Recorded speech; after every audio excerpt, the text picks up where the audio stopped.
J'aime beaucoup cette question parce que je me dis c'est la question qui est le résultat de soit on s'est trop habitué à ce qui se passe autour de nous, soit on ne croit pas qu'il est possible de changer quelque chose. Si on imagine, je sais pas, quelqu'un qui vient d'une autre planète qui atterrit chez nous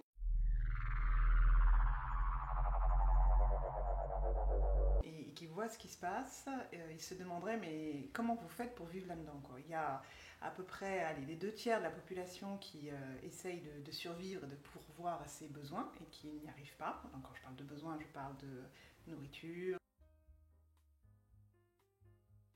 On veut changer le monde pour être heureux, pour que les gens soient accomplis, se lèvent le matin en sachant pourquoi ils le font, que ça ait du sens et qu'ils se couchent le soir avec l'idée de se relever au plus vite parce qu'ils sont super heureux de démarrer la journée. Et c'est là où aujourd'hui, en fait, nous, on intervient parce que l'objectif, c'est de revenir à la cause de tout ça pour pouvoir permettre à chacun de sortir de ce schéma-là, de survie, de nécessité, pour pouvoir atteindre finalement un niveau qui aujourd'hui n'est pas atteignable. Parce que finalement, les gens aujourd'hui ne sont pas heureux, nous ne sommes pas heureux dans cette démarche parce que, en fait, ce seuil-là est très difficile à atteindre.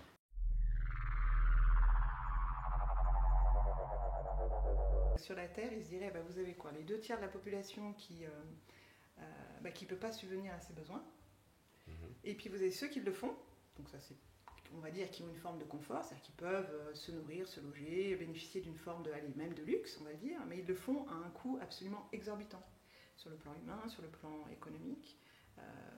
Aujourd'hui, les gens qui n'ont pas de moyens et ceux qui en ont sont tout aussi stressés et finalement pas bien dans leur peau, quoi. Il y a une personne qui a apporté une réponse, je trouve, inspirante à ce sujet, c'est Monsieur Maslow. Quand on me donne ce nom... T'as un constructeur de pyramide celui-là, non? C'est pas ça? Les trucs pointus là. La pyramide de Maslow. C'était à l'époque de l'Égypte, non? Non, C'était mais pas c'est ça? génial parce qu'effectivement c'est tout à fait ça. Il y a beaucoup de gens qui pensent qu'on parle des besoins de Maslow. Il a effectivement décrit une hiérarchisation des besoins de l'être humain. C'était un psychologue qui s'est beaucoup intéressé à... En fait, d'ailleurs, il est connu comme étant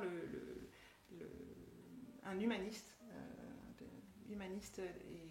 Et il a beaucoup œuvré au niveau du monde de la psychologie du travail. Donc il est né en 1908.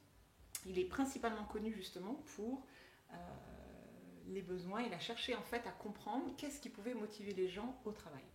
Alors c'est intéressant parce que lui, il s'est au départ soucié des sentiments et des émotions négatives. Le stress, la peur, voilà. Il a commencé à s'intéresser à ça. Et puis ensuite, il s'est intéressé à juste l'opposé, c'est les sentiments de plénitude, qu'est-ce qui fait que les gens se sentent bien, etc. etc. Et il en est arrivé à hiérarchiser ce qu'on appelle les besoins de l'humain, pour pouvoir... qu'est-ce qui fait qu'à un moment donné, les gens sont motivés pour travailler et même se sentent, allez, disons-le, le mot à bout, heureux, quoi. Donc il a fait une hiérarchisation qui a été conceptualisée sous forme de pyramide. C'est pour ça qu'on dit souvent la pyramide de Maslow. Alors au premier niveau, on retrouve les besoins physiologiques, c'est-à-dire dormir, manger, s'hydrater, pouvoir boire, éventuellement se reproduire, c'est-à-dire avoir des relations sexuelles. Ça peut être utile si on veut perpétuer l'espèce. Non, c'est vrai, franchement. Évacuer ses déchets, on l'oublie, mais avoir un lieu où on puisse évacuer ses déchets décemment, c'est assez intéressant. Okay. Alors si on regarde la situation dans le monde,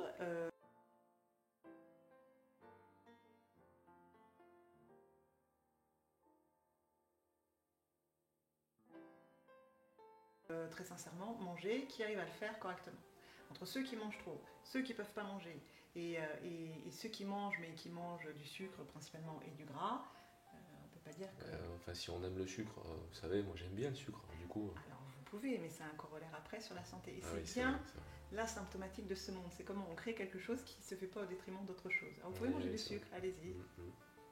On m'a dit que j'étais un bec sucré. Et donc là, c'est juste ce qu'on appelle les besoins fondamentaux. Et ce que j'aime beaucoup dans ces besoins physiologiques, c'est qu'en fait, l'être humain, par rapport à ça, il a 2 comportements possibles. Soit il peut devenir extrêmement agressif pour pouvoir combler ces besoins-là, donc même il peut être amené à tuer. Puisque ça correspond à des besoins vitaux. Exactement. Soit il peut se soumettre. Et ça, c'est intéressant quand on y pense en termes de construction de société. C'est-à-dire qu'on peut pousser à soumettre l'être humain, c'est-à-dire à lui imposer des conditions de vie, ou lui imposer des contraintes, et il va s'y soumettre parce qu'il se dit, bah, au moins, si je fais ça, je peux répondre à mes besoins vitaux. Et du coup, dans le deuxième niveau de cette pyramide, en fait, qu'est-ce qu'on a? en plus? Alors, une fois que vous êtes en capacité de respirer, de manger, de vous hydrater, le deuxième, ça va être... Pas mal.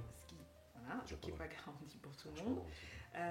Le deuxième, ça va être les besoins de sécurité et de protection. Ne serait-ce que d'avoir une maison, un logement décent. Alors, je ne parle pas d'un truc où vous vivez à 8 dans 15 mètres carrés. Je parle d'un logement juste décent, avec un espace pour chacun, avec des fenêtres, de la lumière qui fonctionne. Alors là, pareil, on est sur des grands extrêmes. C'est-à-dire que vous avez les happy few, qui en ont beaucoup d'espace, et vous en avez malheureusement un trop grand nombre sur cette planète qui s'ils ont une tente au-dessus de la tête, ne serait-ce qu'une tente, eh ben on est heureux.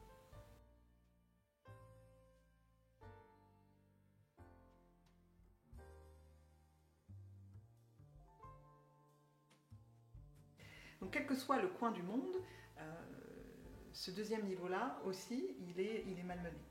Il n'y a pas un endroit où on peut dire que là, on est en totale plénitude. Quel que soit le coin du monde, quelles que soient les catégories de personnes, ce deuxième niveau aussi n'est pas garanti et il est malmené. Donc ça veut dire qu'on passe la plupart de notre temps focalisé à essayer de répondre à ces premiers besoins qui sont des besoins fondamentaux. Et vous savez, la sagesse de l'enfant, c'est assez intéressant. C'est ma fille qui avait 9 ans, elle me dit, mais en fait, il y a un truc qui ne va pas dans ce monde. C'est que quand je regarde les animaux, mais les animaux, ils n'ont pas besoin de payer pour vivre.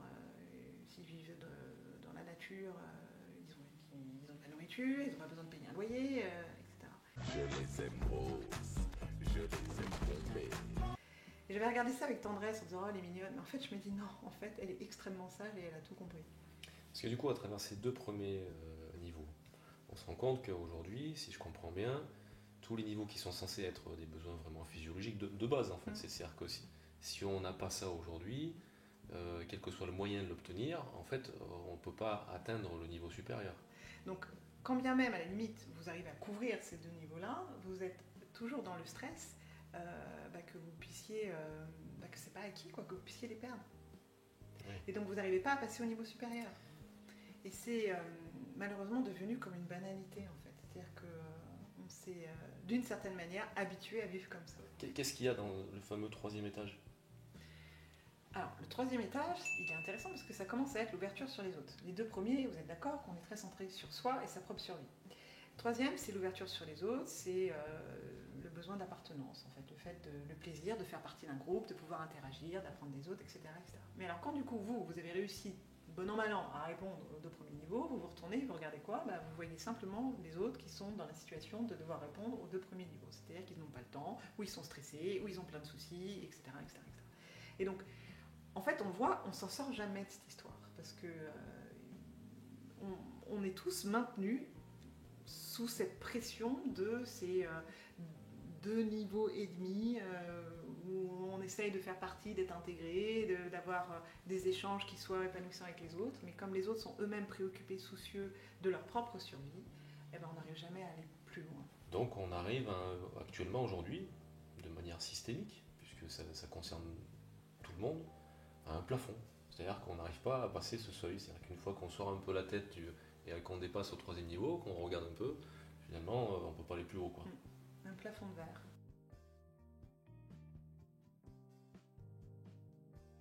Ça nécessite obligatoirement des sacrifices. C'est-à-dire, je sais pas, faire des heures supplémentaires pour pouvoir se payer quelque chose, ou essayer d'économiser pendant des mois et des mois et des mois pour partir quelque part, à un endroit. Et puis, si on fait partie d'un groupe, vous savez qu'en fait, en plus, on aime la moto tous les deux, mais on est motard ou on l'est pas. Le fait de se dire qu'à un moment donné, on voudrait pouvoir avoir un week-end, faire le tour de la Roumanie, alors qu'on n'a pas le temps, ça va nécessiter à un moment donné de faire des sacrifices et de mettre de côté, de capitaliser des choses pour pouvoir atteindre finalement quelque chose qui correspond juste à ce qui est à peine au-dessus du stade de survie. Et aujourd'hui, en fait, quand on arrive à ce stade-là, on est content, en fait. On se dit, waouh, ça y est, j'ai réussi à faire le week-end. Oui. Mais finalement, en fait, on en est qu'au troisième niveau. Et je me rends compte que finalement, j'étais toujours à essayer d'aller au-delà de ce seuil, moyennant des efforts conséquents, de l'économie, des heures supplémentaires, des discussions à n'en plus finir pour essayer de négocier un week-end ou un autre. Et au bout du compte, en fait, c'était à peine pour atteindre en fait le cœur d'un troisième niveau de manière fugace, parce que finalement, c'était pas durable, c'était le temps d'un week-end ou quelque chose comme ça. Finalement, et j'étais bien content de pouvoir le faire. Alors que fondamentalement, se contenter de quelque chose qui correspondrait finalement à à quelque chose de minimal en termes de besoins. Parce qu'un besoin d'appartenance, c'est basique en fait. Et ça fait partie d'être humain.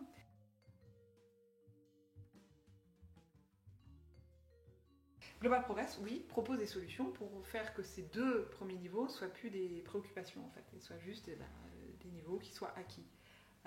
Comme dans la nature. Exactement. Et qui nous permettent du coup de passer au niveau supérieur. Ça correspond à ce que disait la petite fille. Exact. Oui. Ouais.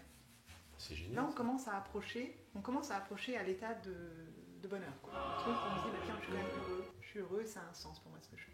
C'est l'autre fois quand j'avais pris de la pizza 3 fromages, non, c'était pas ça. Alors du coup, Anne-Karine, en fait, quand je vois finalement le parcours que vous avez effectué, vous avez appartenu en fait à un groupe de collaborateurs de grosses boutiques, enfin des grosses entreprises.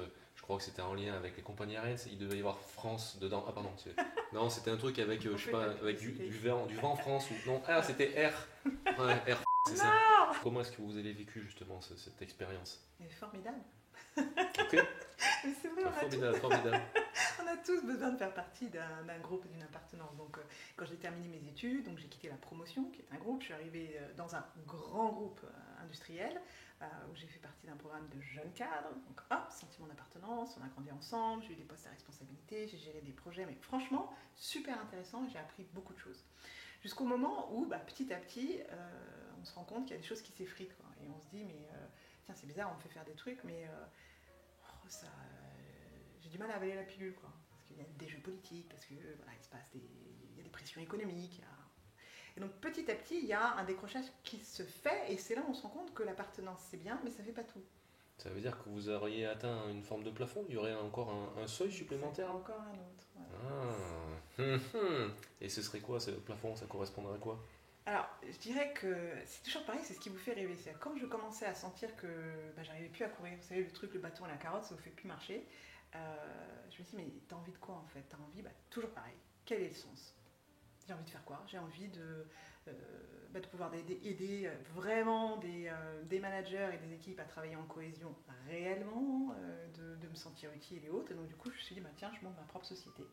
Et avec mon logo, mon image de marque, ma charte graphique, la communication que je décide, ma griffe, enfin voilà, tout. Le truc qui vient en fait comme un bébé, quoi. Le truc, vous le créez vous-même. Et ça, on arrive à ce niveau où entre guillemets, on se libère d'un certain carcan et on crée. Et on crée à partir de ce qui vient de nous, en fait. Donc en fait, ce plafond-là que vous avez passé, justement, où vous avez passé un cap, en fait, ça veut dire que vous avez atteint un autre niveau. Oui. Et ce serait pas le 4e niveau de la pyramide? Exactement. Qui se nomme l'estime de soi. C'est-à-dire qu'on se sent fier de ce qu'on crée. On prend des risques, mais on les assume et on est animé par des choses qui viennent de nous. Ok. Il y a combien de niveaux en tout sur 5 niveaux. Donc 4 sur 5, c'est quand même...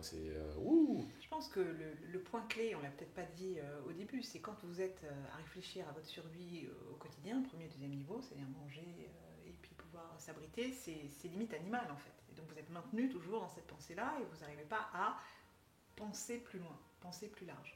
Quand on a la chance d'arriver, parce qu'on est caricatural en parlant de niveau, c'est pas aussi net que ça. Des fois, c'est juste des instants et c'est des pourcentages dans une semaine ou dans un mois. Mais quand on arrive à atteindre cet espace où on peut se réaliser, du coup, on prend conscience plus de comment fonctionne la société, comment on peut penser autrement, on peut penser différemment, on peut trouver des pistes d'amélioration, de développement, etc. Et du coup, l'esprit est un peu plus ouvert.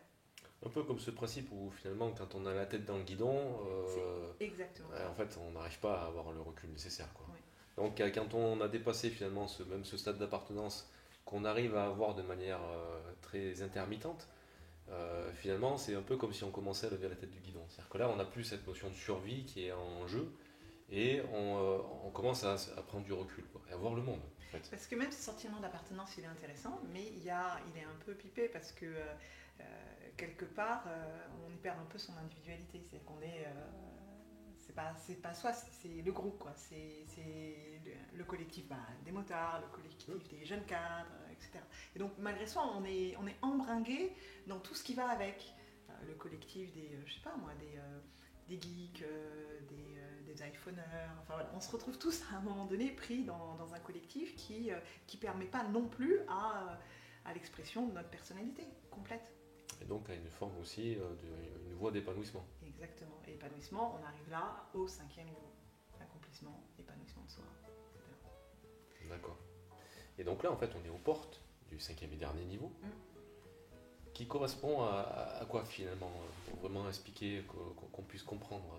L'accomplissement de soi, l'épanouissement, on va dire que c'est une question de focus. L'estime de soi, c'est la fierté qu'on retire à avoir fait quelque chose qui répond à nos valeurs, c'est faire des choix pour pouvoir les assumer, ne pas se libérer de ce genre de contraintes. Et donc, du coup, on est plus créatif, on est inspiré, on se dit bah tiens, je vais faire mon pain comme ci, ou je vais faire mon devis comme ça, je vais faire mes fameux savings sur cette action et pas sur telle autre. Quand on atteint l'autre niveau, l'accomplissement de soi, bah, tout prend, encore une fois, plus d'ampleur. C'est-à-dire que c'est plus ses clients, son périmètre carré, c'est qu'est-ce que je fais qui va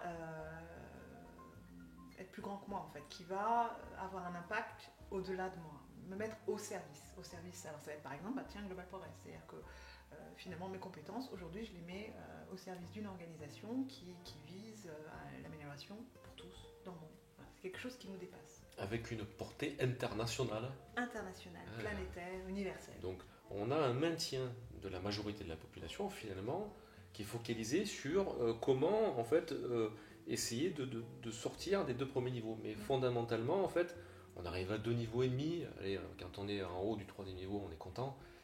Là, on a réussi sa vie. Mais finalement, en fait, l'essentiel aujourd'hui est maintenu dans les 2 premiers. Et ça, c'est pas sain. Parce que si on fait une analogie avec...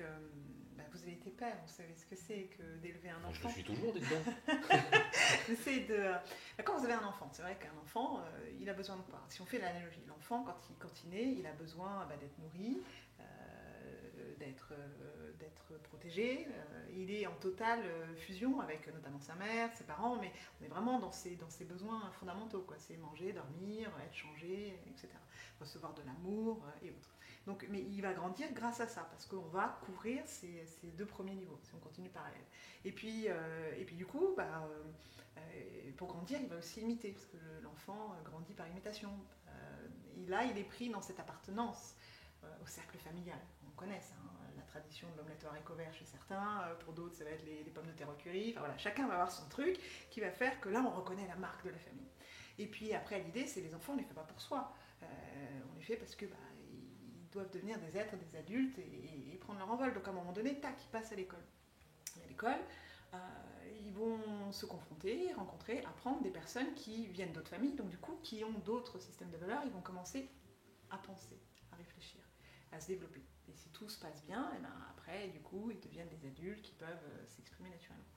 Donc, ça ne viendrait jamais à l'esprit de quelqu'un de continuer, notamment une femme, à allaiter son fils à 15 ans, quoi. Vous voyez ? On ne va pas continuer à les biberonner. C'est juste quand je vous dis ça, on me dit mais qu'est-ce qui lui prend? On ne le ferait pas. Et pourtant, l'analogie avec la société, elle est là quand même. C'est-à-dire que le fait de nous maintenir continuellement à ces 2 niveaux, c'est comme si ces enfants qui ont cette énergie de vie naturelle, qui est comme une plante, quoi. Là, vous lui mettez de l'eau, elle pousse naturellement. Les enfants, c'est pareil. Et l'être humain, c'est pareil. Il est invité à se développer, à grandir, mais le fait de le maintenir comme ça, sous pression, à ses besoins physiologiques, animaux, continuellement, c'est contre nature. Donc en fait, aujourd'hui, le système empêche l'homme de grandir d'une certaine manière. Exactement. Pour faire l'analogie. Oui. C'est intéressant. Et du coup, quand on regarde finalement le projet que Global Progress nourrit, correspond finalement à venir apporter un correctif à tout ça. Oui. C'est permettre de faire ce qui doit être fait naturellement. Effectivement, le système ne permet pas aux gens de grandir, mais en plus, il ne les rend pas heureux. Parce qu'à la limite, on ne grandit pas, c'est une chose, mais si on est heureux, non, il ne les rend pas heureux parce qu'ils n'arrivent jamais à accéder de façon durable, je ne parle pas d'instant, mais de façon durable, au 4e, au 5e niveau. C'est-à-dire ce sentiment de s'accomplir pour quelque chose qui va au-delà. Et l'impact d'une société où les gens ne sont pas heureux, il est colossal.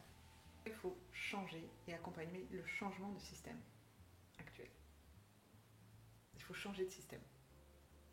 On ne peut pas trouver de solution à un système quand le problème c'est le système.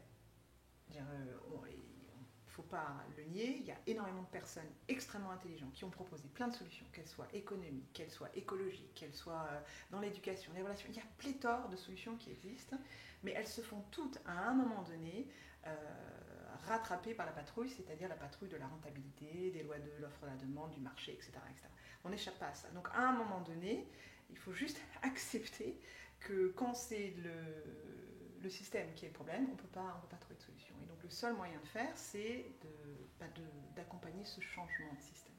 C'est-à-dire d'être dans un système qui vous positionne à un autre niveau que celui de la survie. Un système où les notions de survie, votre vie, vous avez pu à la gagner, votre vie, elle vous est donnée, et on met en place les conditions qui vont vous permettre du coup de lever la tête, comme vous disiez tout à l'heure, de lever la tête et de commencer à vous poser les bonnes questions. Comment on fait pour arriver à sortir de ça? De changer de système? Oui. Si on regarde l'histoire, comment on a fait, comment l'humanité s'en est sortie pour franchir des grandes étapes? Si on regarde ça, il y a quand même un pattern. Et le pattern, il revient toujours sur des avancées technologiques et une évolution au niveau de l'économie. On a parlé de la survie. Si on parle clairement des choses, en fait, l'idée, c'est qu'on a besoin d'argent, quoi. On a besoin de travailler pour... Alors, maintenant qu'on a compris que le système, ça ne sert à rien de chercher à l'améliorer, il faut carrément changer. Monsieur le Président, que proposez-vous? Alors, qu'est-ce que nous proposons, en l'occurrence? Parce que c'est vraiment un travail collectif et qui est en route depuis des décennies. En fait, si on regarde dans l'histoire les différents moments d'évolution, des sauts qui sont passés dans l'histoire, correspondent tout le temps à déjà une révolution technologique. C'est-à-dire qu'aujourd'hui, on nous parle toujours de nouveautés, on nous parle toujours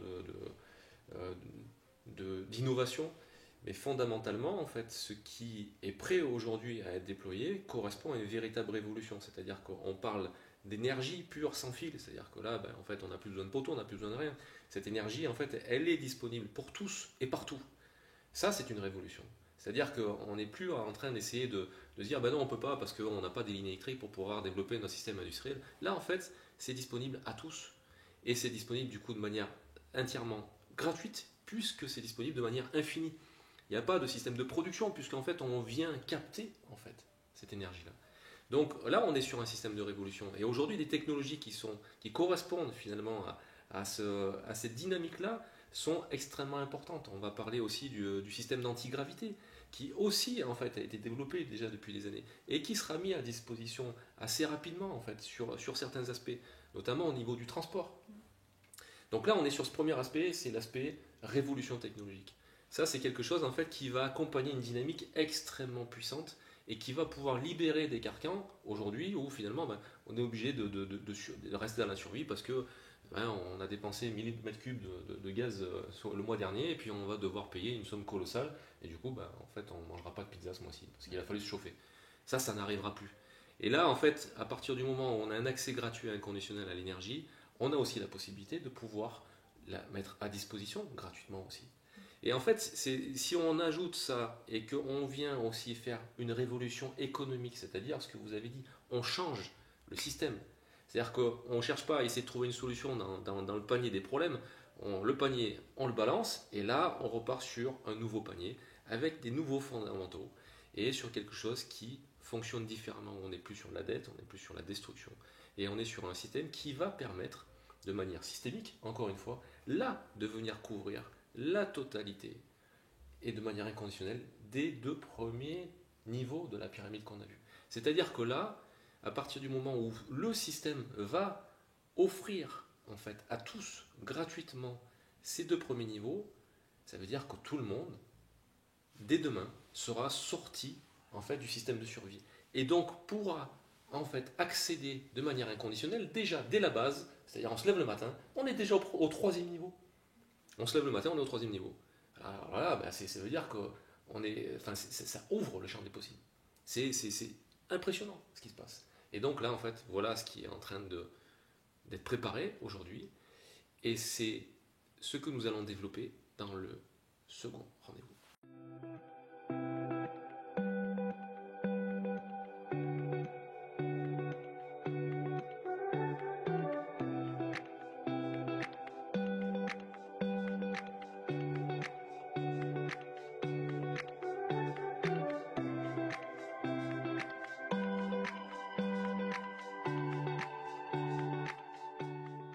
Nous avons en fait un président voilà, en fait, Qui est du mal, qui a la mèche rebelle, et nous avons une vice-présidente Oui, qui est aussi rebelle de la mèche, mais elle le cache mieux.